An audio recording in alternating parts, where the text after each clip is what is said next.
Conversations. We have Jim Armstrong here once again, and today he's going to tell us about his journey into YouTube. How's it going, Jim? All right, yourself. Looks like we've Man, made it through the big storms here in the yeah, Dallas exactly, area. man. Yeah, largely missed us. Did y'all get any of the rain?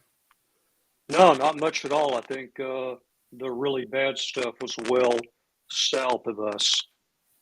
Yeah. I think it was mostly in like Fort Worth and Southern Dallas. So I don't think it was too bad though.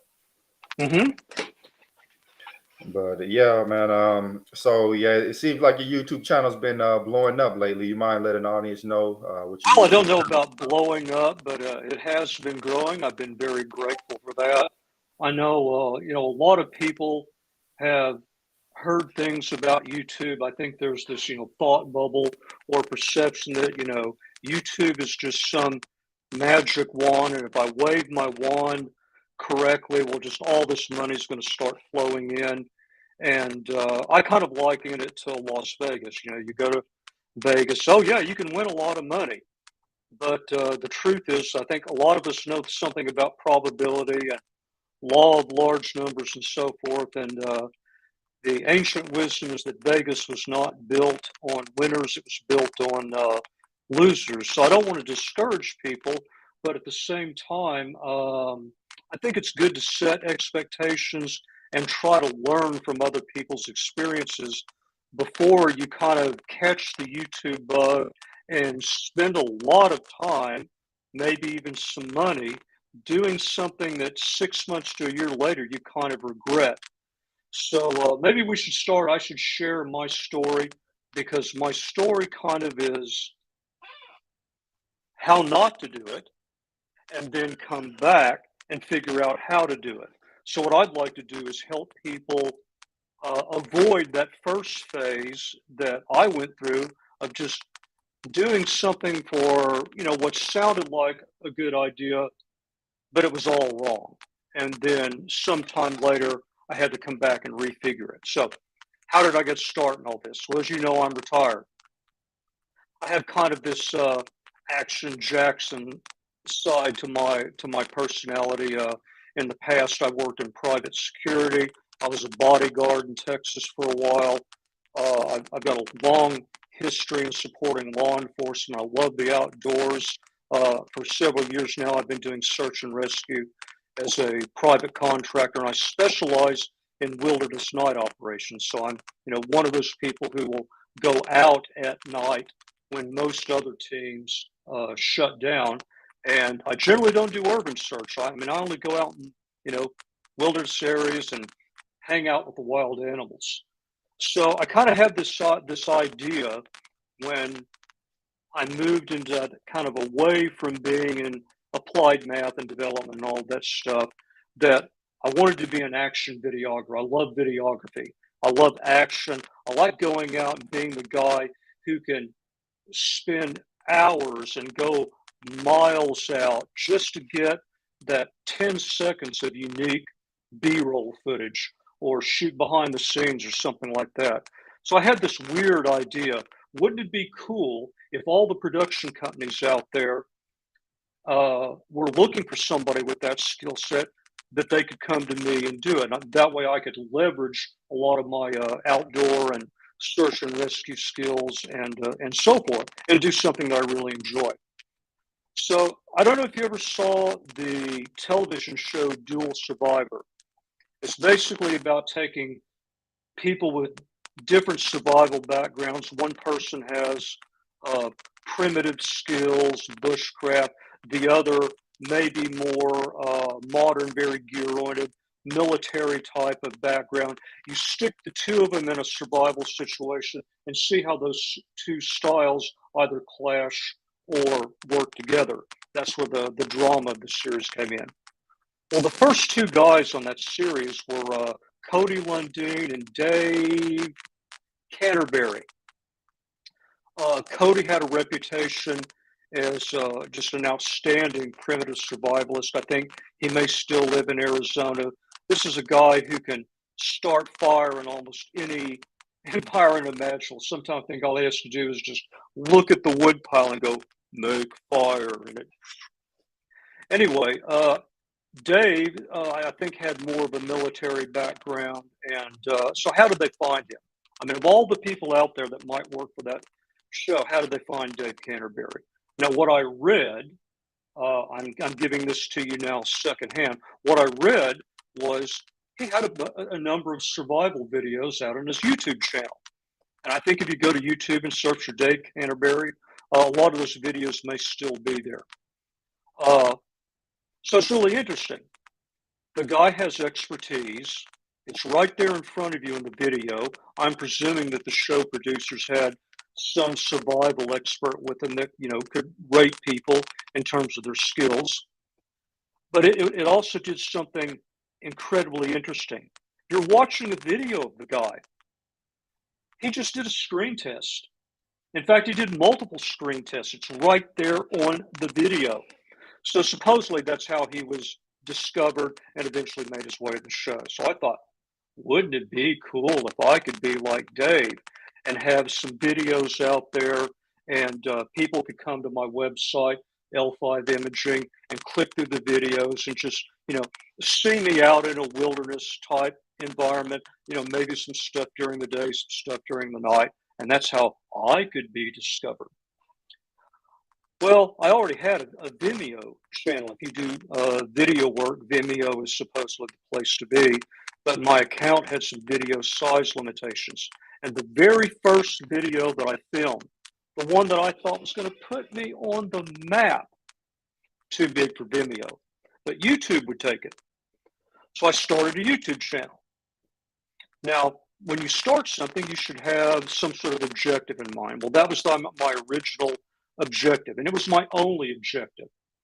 I should have known better because you should have a primary objective, then have maybe a secondary or a tertiary objective. So that's the first mistake I made. Second mistake I made is I just threw a video up on YouTube. I thought this was going to be a fantastic video. It was very difficult for me to create. The title was something on the order on the use of drones and night vision in search and rescue. So I went out and did a search and rescue training scenario. Started out during the day. Actually had drone videos showing how I use drones to search and get terrain intelligence. The drone video was there in the production. Then I went out at night. So we didn't find the person in the day according to the scenario. So now I had to transition to night. I had my Pulsar Axion XM38 thermal night vision. There's an example of thermal night vision video in that production. I thought it was like the coolest thing in the world. I did the navigation without map, compass, or GPS. I thought this is going to be super viral, thousands of views, blah, blah, blah. 2 years later, it has exactly 329 views. What a loser! Why? Have no idea. Did another video on primitive lamb nav. It sucked even worse. Then I did another one, and it was something on, I think the title was something like Night Operations in Search and Rescue. If you look at the two other videos, even though that first one had a lot of night activity, the thumbnail made it look like, the thumbnail was stupid. It was me hand catching my drone. What an idiotic thumbnail. The night operations in search and rescue, from a night standpoint, was actually an easier exercise. No drone, no night vision, no nothing. Just another scenario, all at night. Now, as of right now, 2 years later, that one has about 1,100 plus views. I noticed it started doing a bit better. Okay, so what's the difference between that and the other two videos? Night. So there's something about night has an element of attraction to it. So I did a second primitive land nav video, Suckarama. Then I got this Petzl Swift RL headlamp. I took it out for a couple of test exercises. Something I was thinking about, using instead of the search and rescue headlamp I was using at the time. It's a pretty nice product. Petzl's a really well-known brand. So I just had this bizarre idea. I'll go out to the LBJ grasslands, which is where I do a lot of my detailed night training, and I'll do a search and rescue scenario, but I'll use this headlamp and I'll film a review. So production value was not very good. I was still using a GoPro 9 at the time. I had an Android phone. Equipment wasn't very good. I filmed this video. It was way too long. Even after editing and trimming it down, it was nearly 50 minutes long. What a dork. Okay, but I put this video up. I still have no idea what I'm doing. I have no idea how to produce and market videos for YouTube and how to build a channel. But that one started getting views week after week after week. I went to the Petzl Facebook page, sent a message. Hey, I did this review on your new Swift RL headlamp. Gave them the URL. Figured I'd never hear from them. Turns out they put it up on their Facebook page. Pathetic video as far as videos go, but I think they really, there was something in there that really liked.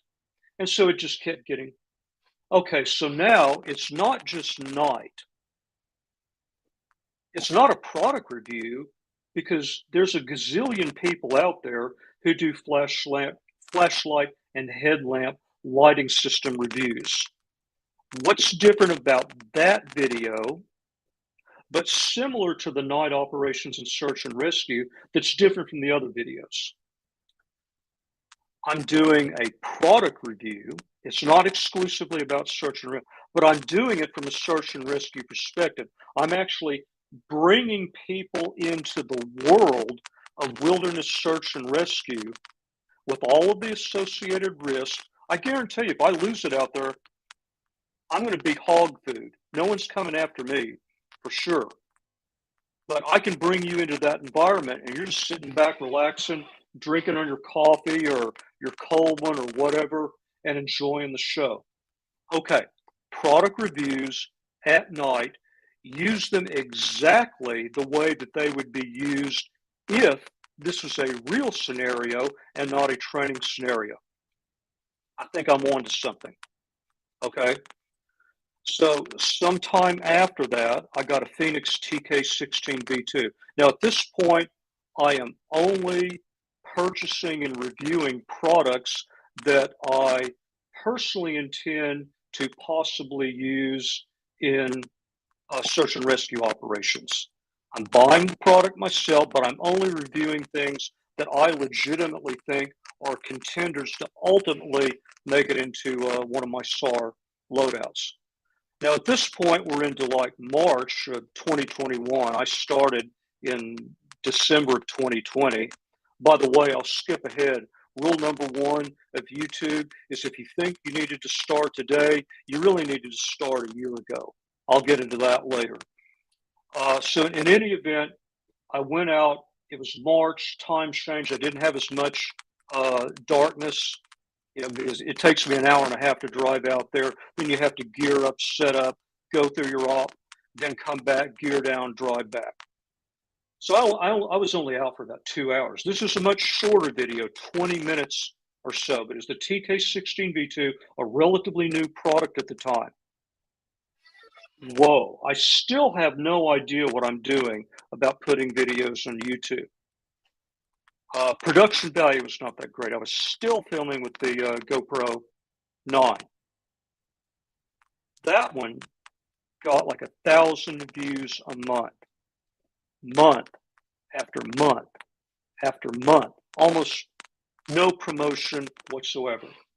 So May of 2021 comes around and it's getting really warm. I've done a couple of headlamps. I'm pretty much convinced I've got something, but I made another stupid mistake. I quit because I was thinking, well, I can only do reviews at the LBJ grasslands. If I go out there during the warmer months, the snake risk and animal risk is just off the charts. And I don't care that I wear thick composite toe boots, snake guard, gaiters, thick knee pads, stuff can happen. And if Mr. Murphy decides to look down on you at the wrong time, that's an area that I would only go to during the warmer months if someone's life was legitimately on the line. So I quit. Big mistake number two. So October comes around. I've had this channel now for about 10 or so months. I had about 10,000 views total. But I was convinced, going back to my prior experiences, that I had something. I had a niche. I had in marketing what we call a USP, a unique selling position, or more generally, a value proposition. So now I decided, let's go back and figure this whole YouTube thing out. Let's start from, I have no channel. How do I build a channel? How do I start really producing good videos? How do I do promotion and so forth? 10 months after I'd created the channel. Well, I think you probably saw the post on LinkedIn. October 2022 came out. A year later, I had moved from 10,000 views to just barely over 200,000. So that's the difference in some respects. Yes, you have a good foundation to build on. You have a USP. You have a niche. And it's not a niche that someone else can just jump in on. You know, one of the things you'll find out in marketing is that you're always the most vulnerable from below. You know, you're never going to get hit side on. Somebody's going to come in and undercut you some way. How many people will go out at night by themselves in a dangerous wilderness environment, much less record video while they're there? You need some crazy Fruit Loop like me to do that. So I knew I had a niche. It was bringing the YouTube expertise in that really helped turn the tide. In fact, I checked this afternoon. I'm getting pretty close to 350,000 views. I had maybe 100, 120 subscribers back in October 2021. I'm pushing in on 6.5K subscribers right now. I'm very, very grateful and very blessed that the subscriber growth over the last 6 months has been really phenomenal. But a lot of that is just learning how YouTube works, learning how to create good content, understanding how to market, and then doing what I call the 6 Ps, which are produce, produce, produce, promote, promote, promote. But before you get to that first P, what really helped me out? I had a niche. I had something. So let's say you've been thinking about a YouTube channel for React, okay? First of all, React is too broad. In terms of branding, you want to try to be as specific as you can, but not cut things out. So React is very broad. Advanced application development in React. Even if you're not developing advanced applications, that's what you're moving forward to. Or, you know,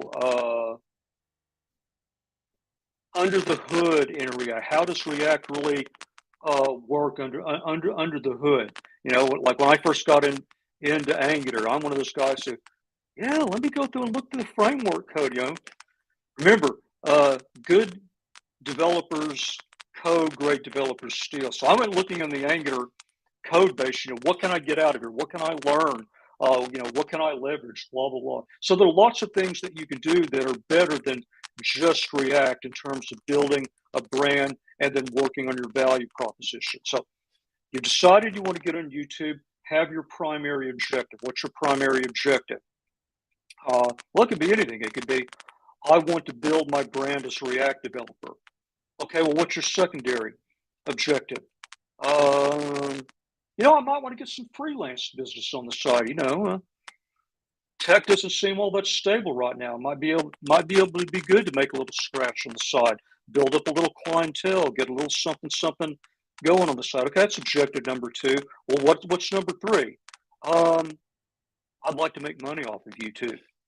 Now, with me, it ended up being the opposite, right? I had that first objective, which was I wanted to show off my outdoors videography skills, particularly at night and particularly in wilderness environments. That switched around 10 months later to, I want to make money off of YouTube. And then secondarily, I'd still like to show off my videography and outdoor skills. So those are my two primary objectives. So get that decided in advance. Now, there's two concepts you want to get familiar with real quick. One's called push, the other's called pull. Pull is what everybody dreams of. Pull is I just do something, I sit back and relax and go to sleep, and wow, someone sees it and they send us it starts pulling a bunch of people in, and you're not doing much of anything other than sit back and relaxing and watching it happen. So if you decide your objective is, I want to make money on YouTube, how do you want to make money on YouTube? What lengths are you willing to go to? So suppose Kevin and I got together and we canvassed a bunch of people and we looked at, like things that are trending on TikTok or whatever. And we've decided, hey, if we get Jim, who's like a really ugly, stupid guy in the first place, and we get him to dress up in some, clown costume or animal costume and walk into Walmart and just start doing crazy things. And Kevin's over there with his Nikon C7 recording. And then we put a couple out on TikTok to, see if it takes off. Yeah, we got some really good feedback there. Okay, let's make a YouTube channel and we'll call it Crazy Jim and Super Kev or something like that. And all of a sudden, it just it starts going viral. I probably just made somebody $1 million right there. Or you go out and you look at what we call a YouTube home. YouTube home is you type in youtube.com after you logged into your account. You go into your home page and there are videos there. And those are things that YouTube is selectable. If you look down, there's also a section called trending. So look at what's trending. Okay. Could you do that? Could you do it better? Could you do it differently? So you basically research what you think a lot of people want, and you're willing to go out and do it no matter what. Okay. Am I willing to put a animal suit on and go do crazy things? Not really. Just lines we won't go beyond. And even if somebody told you, hey, you could make hundreds of thousands of dollars doing that, you know what? It's just not me. But that's one way that you can do pull. Push is more likely to be what people are interested in, especially if you have those tiers of objectives. Like, I want to build my brand as a React developer, number one, make money, number two. Okay, you're in a push market. Push means I take content and I push it out. But now it's 100% on me to create it, to promote it, to continually promote it, and build it up. Now, the reality is kind of somewhere in between. You go back in my story, I started out with push. Some of the stuff I push is real crap. Yeah. Total loser. But I stumbled on something that started pulling views in. So then I started pushing the content that would generate the pull. See, think about where you're going to be. That's a slider. Okay, where are you going to be on the slider? Because that's going to determine a lot of your strategy. Before you even do a video, I just started throwing content out. I didn't have any type of promotional strategy because I thought the content existed so that when people hit my website, it's just a vehicle for them to go look. The website was going to draw people in and then vector them to that YouTube content. It doesn't work that way. So think about having a really good online presence and social media network before you jump in and start spending time and money on YouTube, because most of what you're going to be doing, especially initially, is push. All the promotion is on you. One easy way to promote is get your content out to your network. Network, and then the 6P. So have your social media network set up in advance. Have your promotional vehicles set up in advance. That also helps you prime and refine your content. Okay, going back to being the React channel. I don't know much about React. I don't know much about a lot of things, so bear with me. I think React is the one that has hooks, right? Yep. Okay, so maybe you find out, hey, I'm building this YouTube channel, I'm doing React, and I've got some of this stuff out in GitHub, and what would you guys like to see? And it's all about hooks. Okay, so the fact that you built a bunch of stuff up in advance, you built your promotional network up in advance, that may help you refine your content before you start pushing out, and it will help solidify your brand. Okay, get that all together. Then get your YouTube account set up, but don't do anything with it. Spend some time going through Creator Studio. This is another mistake I made. I learned just enough about Creator Studio in the beginning days to just get my videos up, and that was it. There was a lot of stuff that I could have done that I didn't do at all. It was just a minimal to get a video up. See if you can find a mentor. Hopefully Kevin will put my information out on LinkedIn. Hey, hit me up with a message. Hey, Jim, I'm having trouble, with this aspect of getting my videos together. Can you help me out? But this might be a good way that you can expand the scope of coder conversations. Put together some sort of a Slack page on, techies who want to do YouTube and get people together and start sharing experiences and so forth. I didn't do any of that. I had to go find out on my own. Go through every single aspect of Creator Studio till you really understand what's there. Then try to put a sample video up, something that's completely throwaway. The reason I say throwaway because if you get it up and it's not working out and you delete it, what have you lost? 5 views or something like that. Practice the art of publication. Okay, publication is good titles. Okay, you can go into a YouTube search and start typing something like React hooks or something and see what comes up. Those are things that have been frequently searched for. Those are also things that other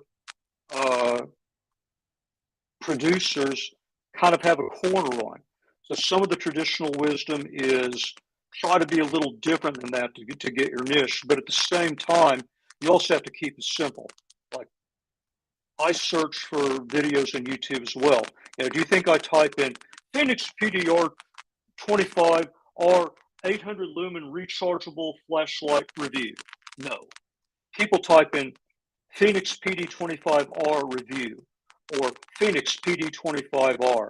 So just good short descriptive titles, but ones that hit the right keywords. A good video description. Okay, you want to use hashtags in there as well. Then one thing that I found out, maybe a little bit too late, was it really helps to break your video into chapters. I have natural breaks in my video where transition from video, then there's a little bit of black background with some text on it that says this is what's coming next. Those are optimal chapter divisions.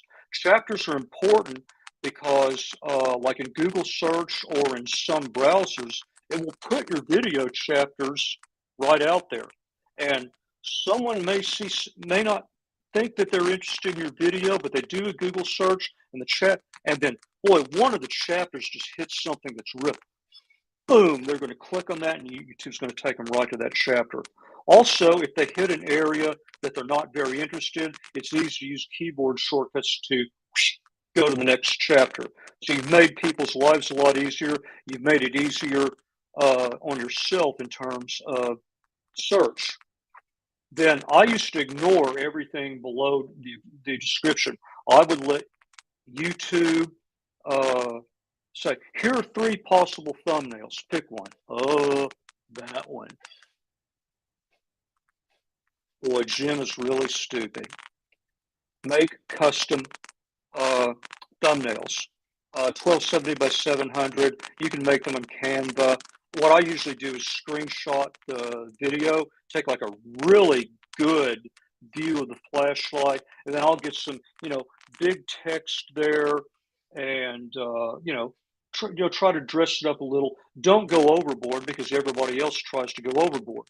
When you look at YouTube, type in React tutorial. Look at the videos that come up on the right sidebar. Look at how busy all of those are. Do any of those really stand out to you? You want something that's more than just a bland screenshot, you know, a little bit of text and just enough to set you apart. Because where do you want to ultimately appear? Where are you going to get a lot of views from? Okay, Nirvana, the gold mine, the lost pirate treasure is YouTube home. We've already talked about YouTube home. Someone logs into their account, they hit youtube.com, videos come up. Ultimately, you would like to be there. That's really hard. But like one of the things I've noticed from people I've talked to, the more they hit my channel, the more that they look at videos, the more likely my most recent video is going to appear in their YouTube homepage. YouTube Next is big. YouTube Next can score you a ton of views. You've probably seen this before. You watch a video, you get down the end. Up next, some related video. That's YouTube Next. Okay, making appearances there is huge. And all the things I'm telling you about Creator Studio and setting all of this stuff will help you get there. Okay, making appearances on that right sidebar, YouTube search, Google search, all these things will help. So when you're producing a video, go through the entire 9 yards and optimize everything.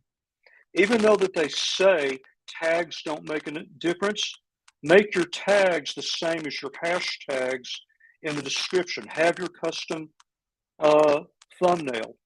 Put down where this video was filmed. If you're a React developer, may not make a lot of difference. But what if someone's searching for a React developer in Boston, and you're in Boston, and every one of your videos is listed as being recorded in Boston? For me, I film a lot now at Arbor Hills Nature Preserve, Oak Point Nature Preserve, both in Plano, much closer to the LBJ grasslands. Great way to do like an initial product review and decide if I want to take it to maybe a more extensive part two.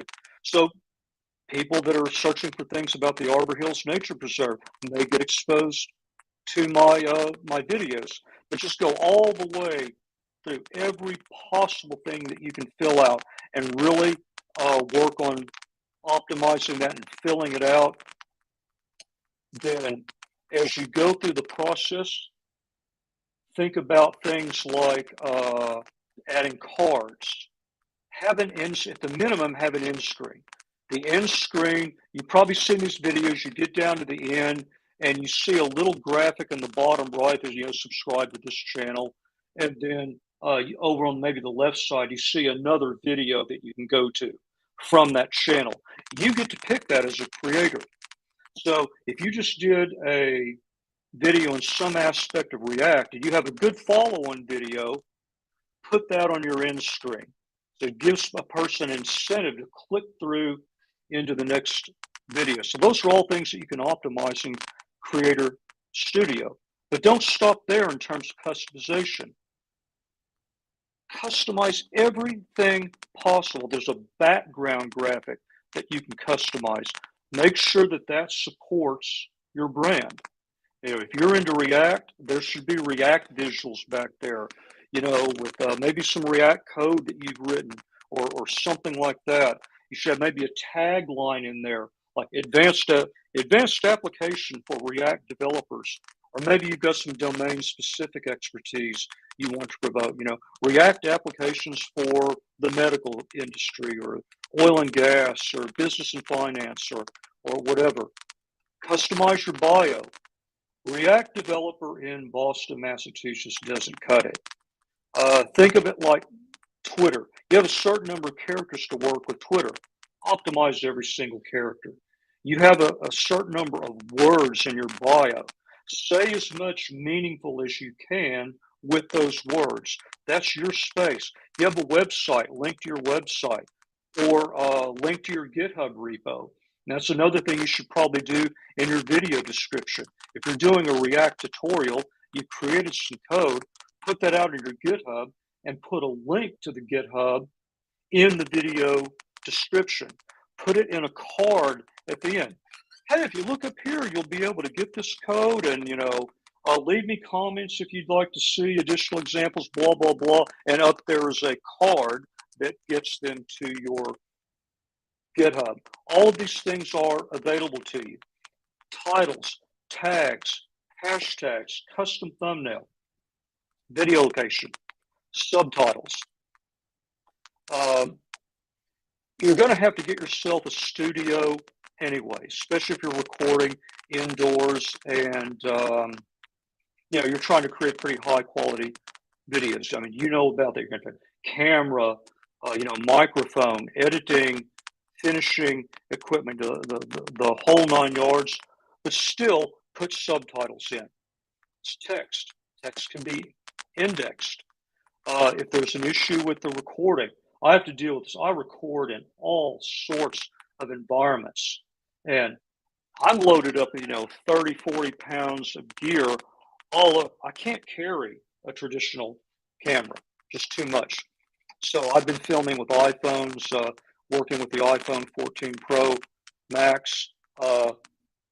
Thankfully, DaVinci Resolve has AI voice isolation. I mean, I've gotten to the point that I can record with all sorts of wind noise out there and just remove it in post.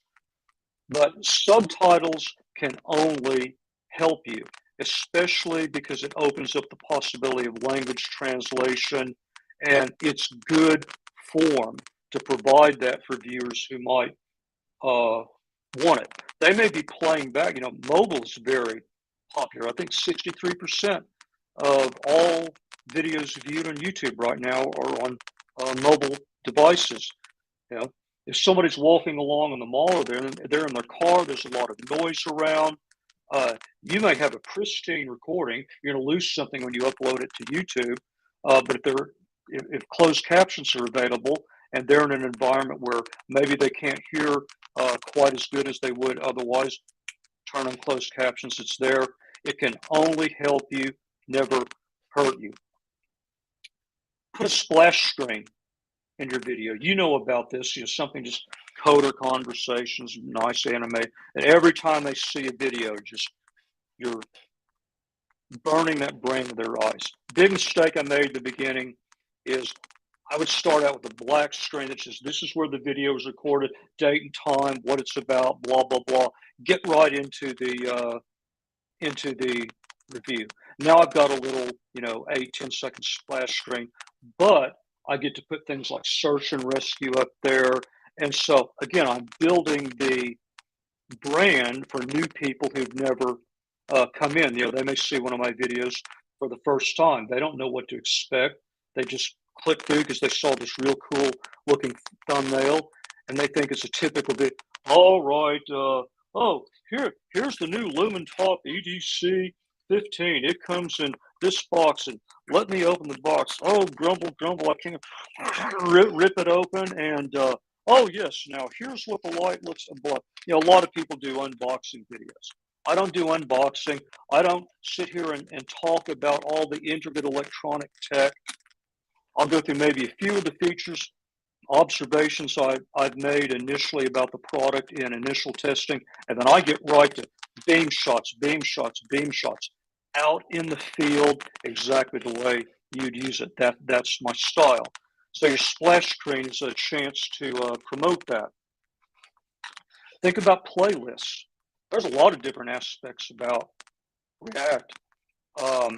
Angular for you has components, directives, services, yada, yada, yada. And you may do tutorials on all these things. So playlists are videos that play in sequence about a specific topic. So like I have playlists for Phoenix reviews, Nightcore reviews, Ace being Power Attack, what I call If Your Life Depends on It, and so forth. So use playlists. Again, playlist is one of those things that can only help you. Sometimes someone will have a lot of time. They're interested in what you're doing. They're making all these notes. And man, they just want to go through like 2 or 3 videos, but on a very focused topic that is a subset of everything else in your channel.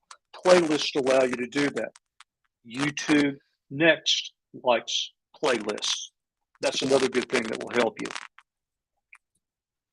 There's a bunch of other stuff I could talk about, including one more thing in Studio. Have a showcase video.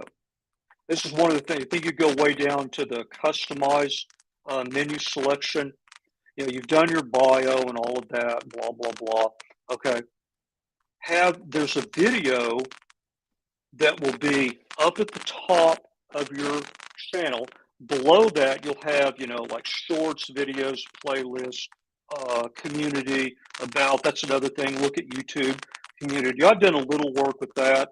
It's not great, but it can help you incrementally. Then below that, you have the videos. But this showcase video, as soon as it starts loading, it will start playing. So it immediately exposes a new viewer who hits your channel homepage to a showcase video. So think about it. If I had one video that I want to get in front of everybody, put it there. It's one of those things that can only help you, won't hurt you.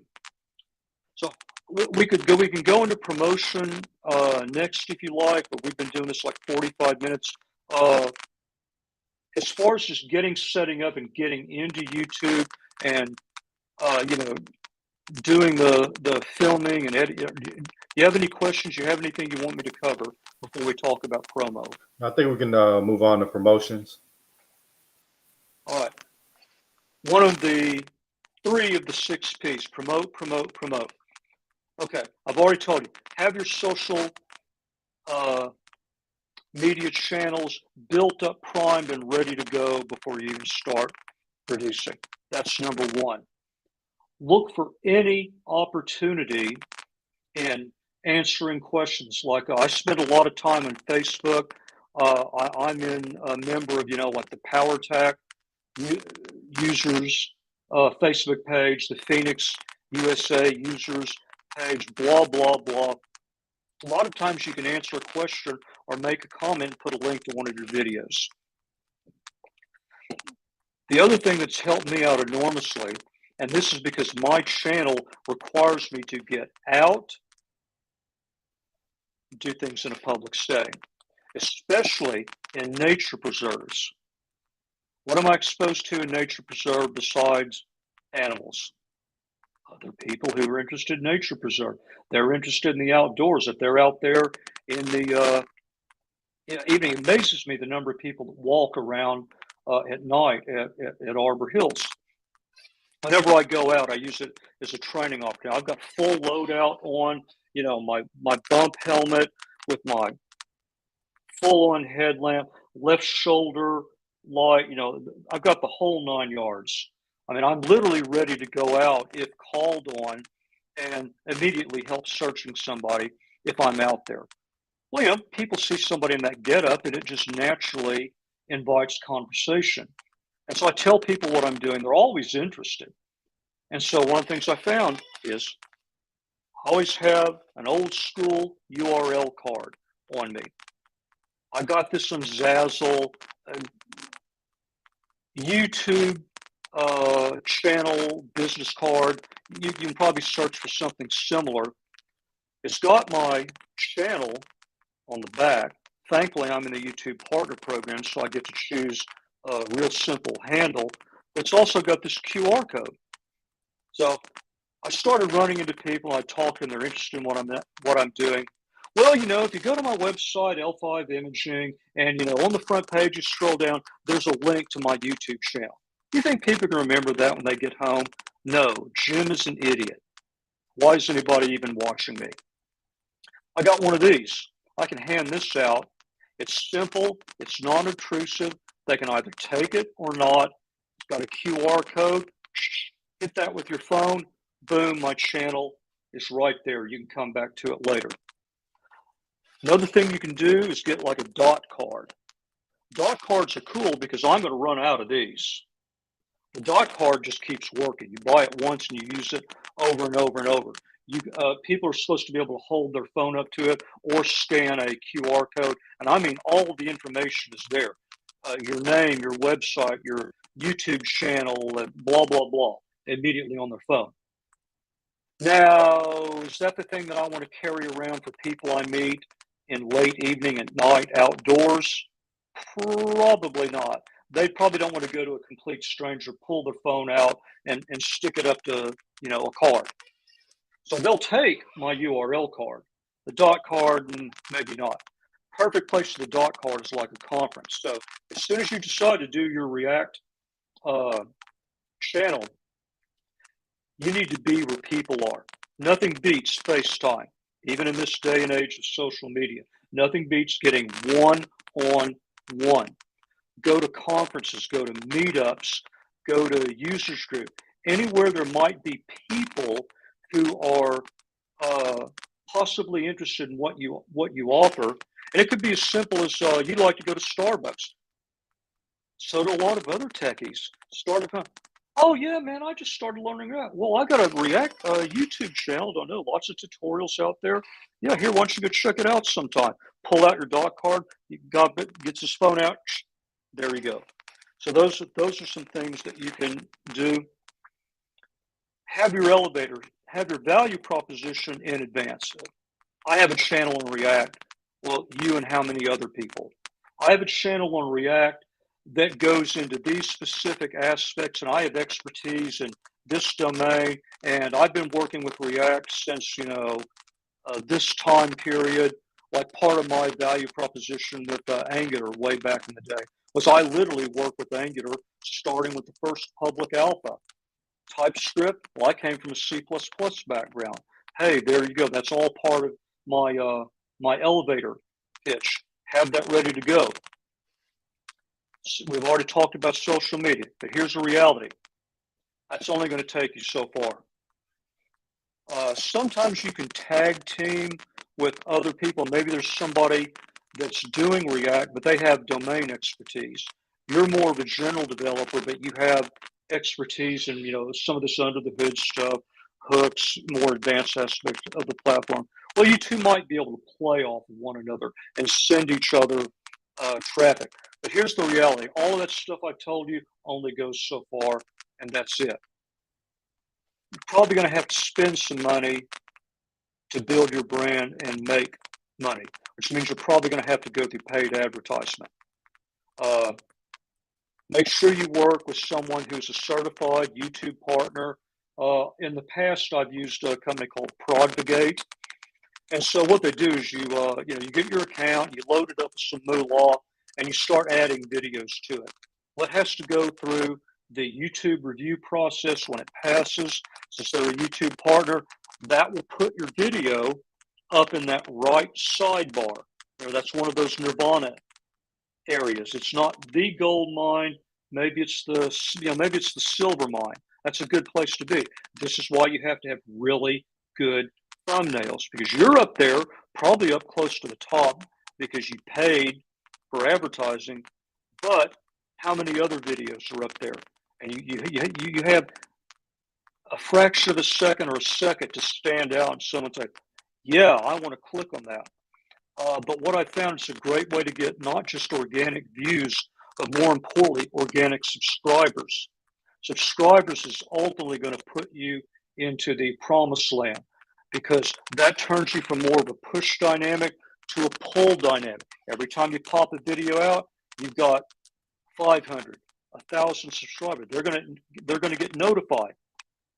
That's 1,000 people that have expressed interest in your content. Now, are all 1,000 going to look at the video you just produced? No, maybe only 200 or 300. That's why you need to grow subscribers over time. But just be prepared. If you really want to get serious about it, be ready to spend some money. I'm probably out $1,000 to $1,200 over the last year and a half, but it's paid off magnificently. I'm still underwater. Then that's the other thing, is that YouTube is a long haul. To me, it's like, especially if you're in that push dynamic, think about your competition. Last year, I read something on the order of there's 300 hours of new content uploaded to YouTube every minute. That's who's competing against you for eyeballs. There's only a limited number of eyeballs. I read something earlier this week, that number's up to 500 hours. Okay? Getting where you ultimately want to be is going to be a long haul, especially if you're in it to make money. Now, if your primary objective is, I want to build my brand as a React developer, secondary or tertiary is make money, well, that's a lot better. But I think of it as, especially if you want to get a consistent monthly draw out of YouTube, you got to think of it as, I'm going across a desert. And it's like right now where I am, it's great when I look back year over year, but at the same time, all I've done is get out to like the first 10% of the desert, make it over some of those really tough dunes, and I'm looking and I still got 100 miles to go. But don't despair. How do you make it to the top of the mountain? You make it all in one leap? No, you make it one step at a time. Just think, I'm just going to do one step at a time. I'm going to make my production quality better. I'm going to refine or perhaps expand my content. I'm going to commit to do marketing. I'm going to do the 6 Ps. I'm going to produce, promote, promote, promote.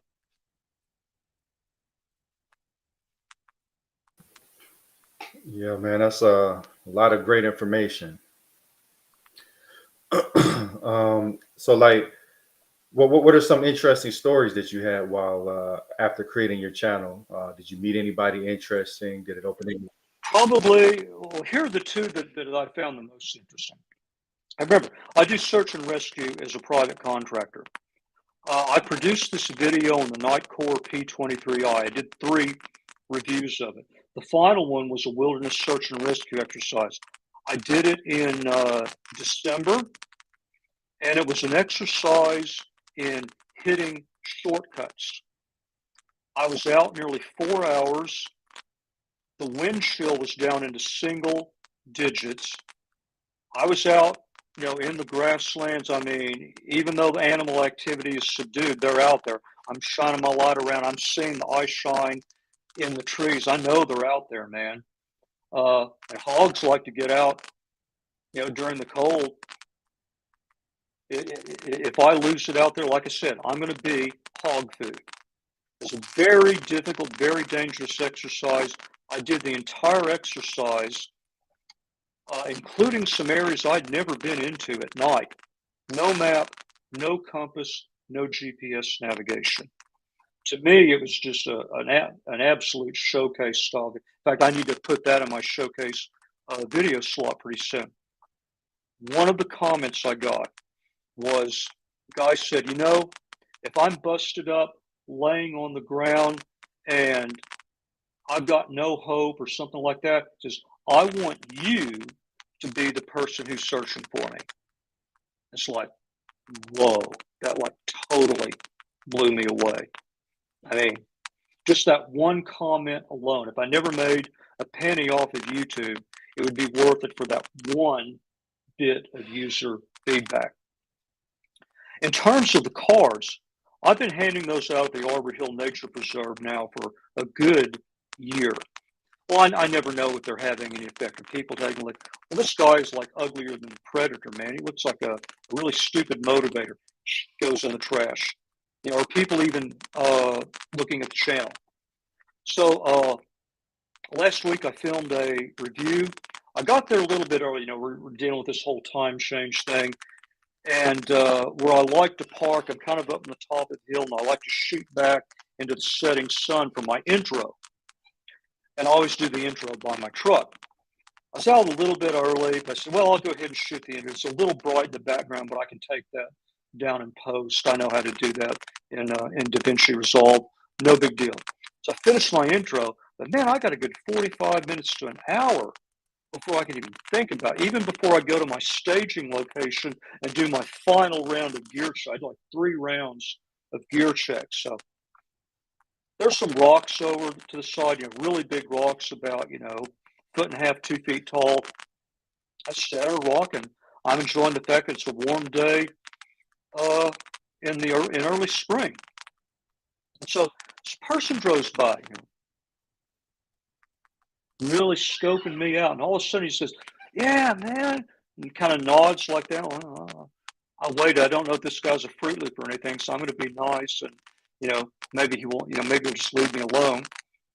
I didn't think too much about it. About 10 minutes later, another person died. All of a sudden, hey, are you Jim Armstrong? Yeah. Oh, are you from the IRS? Oh, yeah, man. Oh, you gave me one of your cards. So, man, I follow your videos and, I love all the stuff you film out here, blah, blah, blah. Oh, well, yeah, that's cool. Thank you very much. I go, wow. I mean, I'm shocked. It's like two people in a row who, I guess they're regular channel viewers. So I'm just kind of relaxing, waiting for the sun to get on. All of a sudden, this car pulls by. Guy looks up. Hey, it's me. And I remember this guy for about like a month or two ago. I parked right next to him. So I'm getting all my camera gear out and trying to get set up. So we got into like a 20 or 30-minute conversation. We talked about Arbor Hills, Oak Point, the LBJ grasslands, what I do. Well, of course, I gave him a card. He said, oh, yeah, now I'm going to go check your stuff out. And I usually take that as, yeah, I'm going to go check your stuff out. Then when I get home, you're in the trash. No, he did. He says, oh, man, I watch every one of your videos. Are you out here filming tonight? I go, oh, yeah, it'll probably be out in another week or so. He goes, okay, yeah, bye. So it's like 30, 40 minutes, had three people come by. So, yeah, that element of promotion is doing really good. I think it makes a great story because it's kind of finally, it's like, you know what? You kind of arrived. Then on top of that, when I first started, I told you that I'm only reviewing products that I'm personally interested in. Well, now I'll review almost any lighting system, and I would say about 80, maybe 85% of what I review are now sent to me by the vendors. And so I do reviews on behalf of the vendor. Now, I still go out and buy stuff because sometimes it's just quicker to get it from Amazon than it is wait for some vendor in China to send it to me. I can get the videos turned around a lot quicker, or it's something that I'm just very uniquely interested. I really, really, really want to check this out. And by the way, I'm going to do a review in the process. But that's been the other big thing that's happened is that I'm now getting a lot of products in from vendors to review. I got media credentials for SHOT Show. So I was in Vegas in January for SHOT Show. I filmed 2 videos there. I'm hoping to film 3 or 4 if I'm fortunate, Lord willing, to go next year. You just have to see how that works. So that's what I say. You're going to be on YouTube for the long haul. Don't look at it day over day or week over week, maybe even month over month. Just think of it about every 3 to 6 months. I'm going to take stock of where I am and how things are going. And as I look back, I'm going to reflect I keep asking myself, where was I a year ago? Well, this January, I was headed to Vegas for SHOT Show. Where was I last January? Well, I'd finally got, like my second or third super viral video. This is another thing. New and hot topics. Keep up with trends and whatever you're doing. Like if you're doing any type of developer channel, I don't care whether it's React oriented or not. What's the big hot thing right now? Well, one of them is signals. You should have videos about signals out there because it's hot. So I found some of my best videos over time. So when I can get a product in, like right after it's released, and there's a lot of interest. I really found that out with the TK16 V2, which took off despite my own personal stupidity. I got the Phoenix HP30R V2 headlamp. This is something I bought for search and rescue. That's a 4-fee activity at night. I take it off my income tax, but it's still a $200+ headlamp. I got one of the first reviews out there of it. I ended up doing 2 reviews of it in January. I've had 2 follow-on reviews since then. But that first one, man, it made it into YouTube Next. And it's like I'm used to getting tens or maybe 100 views a day. All of a sudden, I'm getting 600 views a day. Just bam, bam, bam for 4 or 5 or 6 days straight. It got loaded into YouTube Next because it's a super hot item. So that's another thing to think about when you're produce. Really pay attention to things that are seasonal, topics that are hot and trending. Now, that's another thing that has helped me a lot. But I looked, even though I had that video that was taking off, wasn't making a penny on it because I wasn't in the partner program. Okay, now it's March. Where was I last March? I had just gotten into the partner program. By the way, it's pretty tough. You got to have 1,000 subscribers and 4,000 watch hours over the last 12 months. And if you don't make it over 12 months, your previous watch hours roll off. So that's something to think about. It's really tough to get there. But I'd just gotten into the partner program. I just put out a couple videos on the Cloud Defensive MCHHC, which again was a hot new release. I had the first YouTube video, other than produced by the manufacturer, reviewing that specific product. And so that was like one of my few videos, like the HP30RV2, a couple of the headlamp that just like made it to 2,000 views in no time at all. But I just made it into the partner program.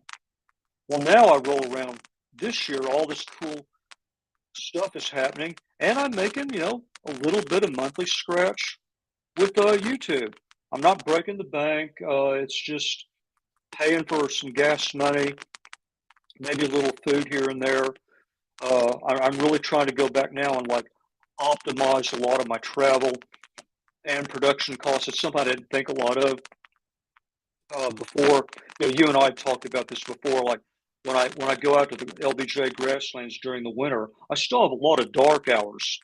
So I'm doing things like trying to film 2 reviews instead of just 1. I'm trying to optimize the work that I can do during editing and post and promotion, and still have opportunities to go out and film new reviews. So like I'm driving out to LBJ tomorrow. I told you I'm doing a review of the micro-arc oxidation coating for the Cyan Sky P25. And they claim, oh, it gives you superior resistance to the elements and blah, blah, blah, and, resistant to scratches. So I've already done a pretty extensive torture test of it. I went out to the LBJ grasslands and I buried that thing. I'm leaving it there for, it's raining and storming tonight. Go out there tomorrow and more film that. Then I'm driving back. What am I doing in the evening? Loading up, going out to Arbor Hills Nature Preserve and filming a second review. So I'm trying to do a lot better job of optimizing the number of videos that I film so that I have more content to edit and produce downstream and getting better overlap between those. So there's going to be an element of process optimization to whatever you do over time. Again, this is something I probably should have thought of earlier, like last summer. The summer before, I told you I took May through October pretty much off, like mid-May through late October. I kept going all the way through last summer. Now, I only filmed at nature preserves because it's a little bit safer and it doesn't require the long drive that I had to do for the LBJ grasslands. But keeping those 6 Ps going, produce. Now, it was a mistake I made the year before. I corrected it last year. I'm going to take it up an additional level this year because my goal is to make it across that desert. Absolutely, man. It sounds like a really amazing journey, man. What do you see next for your channel? Like, where do you really see it growing to? Well, I can certainly see it expanding from where it is now. The big disappointment for me that I'd really like to work on is that I've just found through kind of experimentation, trial and error, that I get the best filming results for a wide variety of lighting systems when there's a half moon or less out. More than a half moon, full moon, it can, for longer shots, it can put noise out on the edges. I don't have a cinema cam with like 16 stops of dynamic range. I still film with an iPhone.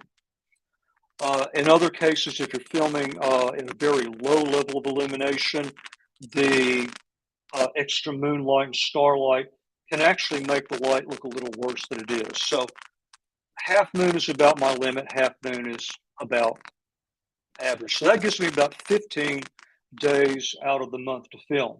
Now I'm working on optimizing my flow so that when I go into the high moon nights, I've still got content to edit and produce. One thing I'd really like to see, if you and I do this again next March, I'd like to say I've been successful at getting more products in that I can review during the day. Because the same expertise that I have applies to outdoor products that can be used during uh, daylight hours. But here's the problem. Remember I told you about all of those eyeballs we're competing for? There are a ton of people out there already doing that. And so that also means that there's a risk of diluting my brand. This is why you don't want to go from something very specific to something very general, because, again, consumers like to do two things. They like to take whatever you're doing and break it down to a commodity. This is where outsourcing came from. So if you're a dev, even if you're not doing a YouTube channel, pay attention to your brand. Because if your brand is too generic, software developer, React developer, Angular developer, whatever, people want to take that and drive that down to a commodity so they compete on price. Second thing they'll do, if they can't compete on price, they'll compete on diluting your time. People will either dilute your income or they'll dilute your time.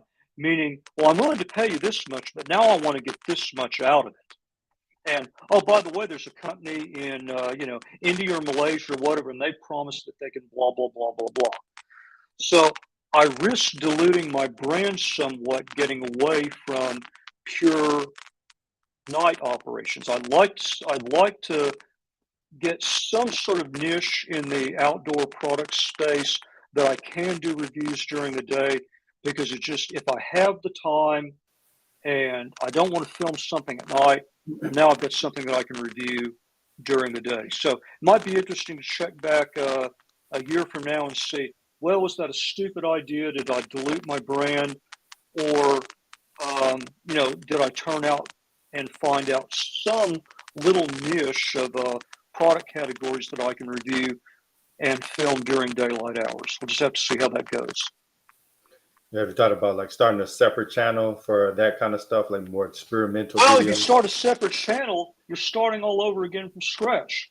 Remember, my number one goal now is to make money off of YouTube. It means if I start a separate channel, like for example, if I was going to start a separate channel, I've already got a channel available under my the algorithmist at gmail.com account. I do a series on applied mathematics for developers. Man, I could be all over that. But the problem is I'm starting all over again from scratch. I've got to build that channel up. I've got to market and promote it, which dilutes promotion of what's already making money. I got to get 1,000 subscribers, 4,000 watch hours. You do the same thing all over. So you're going to get diluted one way. You're going to get diluted in your brand, or you're going to get diluted in splitting out and doing too much. It's almost like the actor that's great at doing action films, but is obsessed with Shakespearean theater. It's like the market has decided they want to see me in action films. No, not really, unless there's a part for some ugly motivator who doesn't need makeup. He's just naturally an ugly looking freak. They want flashlight and headlamp reviews. They want that search and rescue perspective. They want to see the product used in the field under these live, realistic circumstances, especially many of the areas I get out to, because it performs for me out in the deep, dark wilderness. It's probably going to perform anywhere you take it. And that's just what the market wants. Push versus pull. I'm just responding to that pull dynamic. So it's an intriguing problem. I think about it a lot. And the question is going to be, am I thinking about it too much, or is it really something I should continue pursuing? I just don't have a good answer right now. Yeah, man. Let's definitely do this again in a couple of months to see how things have changed, how your No, maybe channel. not a couple, maybe, 6 months to a year or so. I don't know, maybe every 6 months or something like that, and get an idea of how many of your viewers are really interested in, all this YouTube stuff, and we'll just see where it goes. Yeah, most definitely. Did you have any closing thoughts for the audience? No, just be realistic. Whatever you heard about YouTube is at least partially true, but understand that especially if you're into that push dynamic, it's going to be a long, long road, and that's why I wouldn't mind seeing some sort of community for tech people trying to get into YouTube. Maybe this is something that you could take a lead on. I don't know if it's just something as simple as a Slack channel, but just something where we can help each other out and share experiences. And if we all have channels, at the very minimum, we can each subscribe to everybody else's channel, and everybody gets another incremental set of subscribers. But Yeah, I think I'll definitely take a look into that. I'll probably end up starting a Discord channel, and we can all congregate there. What do you think? yeah, But yeah, man, I definitely appreciate you for stopping by. And I'd like to thank everybody no else. problem. I'm glad to help, and I hope that a lot of the mistakes that I made early on, people can avoid. If I can see that happen, then this has been extremely And valuable. where Maybe can I could people reach say, you be like later Jim, not first Jim. at? That's my closing thought. If anybody wants to reach out to you, where can they reach you at? What's that? If somebody wants to reach out to you, how can they reach you? Let's see. The best way to do it would be probably to connect with me on LinkedIn. Subscribe to the channel, and that will have my web page on it. If you go to the About section, read my bio, it's got my web page, l5imaging.com. You can hit the contact page, send me email. But I really think the best thing for us to do is collaborate on like a single place where all people, especially who are in tech, who want to get more active on YouTube, can go, so that I don't have any problem with dispensing information to someone one on one, but one on many is more valuable than one on one. Just easier to leverage. But yeah, connect with me on LinkedIn. So please subscribe to my channel. Hopefully, Kevin will put that link out. Contact me through my website, or leave a comment on one of the videos, or go to the community page and leave a comment or something. There are a lot of ways that you can get in touch with me. Absolutely. Thank you, everybody, for tuning in. We'll